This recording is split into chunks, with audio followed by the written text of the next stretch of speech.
और सेक्टर को पकड़ने की कोशिश करते हैं एक सवाल के माध्यम से।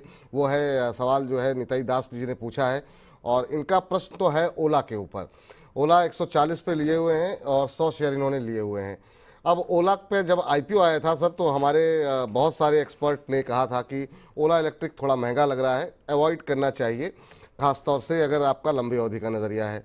लेकिन लिस्टिंग के दिन सुस्त लिस्टिंग हुई और क्या शेयर चला उसके बाद अपर सर्किट पे अपर सर्किट, और इतनी दिनों तक लोगों ने ट्रोल किया है यहाँ पर कि आप लोगों ने मेरे पैसे जो है आपने आपके कहने पूजे से नहीं लिए और मुझको इतना नुकसान हो गया।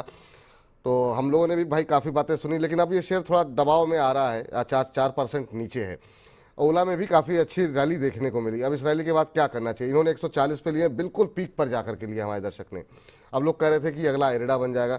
ओला पे क्या सलाह रहेगी? पहले तो ओला पे आपका व्यू, और दूसरा हमने हाल फिलहाल में देखा है कि ये जो न्यू एज कंपनियां हैं सर, उनमें काफ़ी अच्छा मोमेंटम बनता हुआ दिखाई दिया है। उसमें हम देख रहे हैं कि आज होनासा में अच्छी तेज़ी है, नाइका में अच्छा मूव आता हुआ दिखाई दिया, जोमेटो काफ़ी अच्छा चलता हुआ दिखाई दिया है।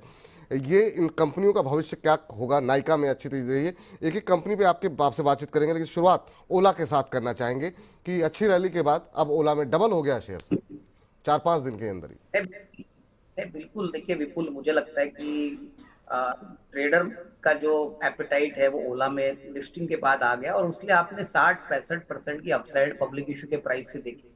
तो मुझे तो लगता है कि देखिए, अगर इन्होंने ओला में पैसा प्योरली मोमेंटम के लिए डाला है, तो जब भी आप ऐसे कोई काउंटर खरीदते हो तो भी एक स्टॉप लॉस जरूर रखिए, क्योंकि ये तो मोमेंटम है, ये कितने दिन चलेगा, कितने दिन ऊपर जाएगा, ये कहना बहुत मुश्किल है। और सबसे बड़ी और इंपॉर्टेंट बात ओला की है कि वो अभी भी लॉस मेकिंग है।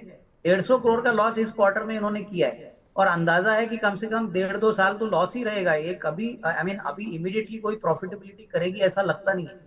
तो देखिए, मार्केट में मोमेंटम जब होता है तभी आपको स्टॉप लॉस के साथ काम करना है। नजरिया अगर आपका 1.5-2 साल है तो आप निवेशित रहिए, लेकिन फिर भी आपकी प्राइस बहुत महंगी लेवल पे है। थोड़ा सा प्राइस को खरीदने के टाइम आपको सोचना चाहिए कि क्या उनसी कंपनी आप खरीद रही है, वेदर प्रॉफिटेबल है, वेदर इसके कैश फ्लोज है। तो ये सारी चीजें हमने भी पब्लिक इशू के टाइम पे लोगों को ना कहा था, हालांकि पब्लिक इशू के बाद ये शेयर चला।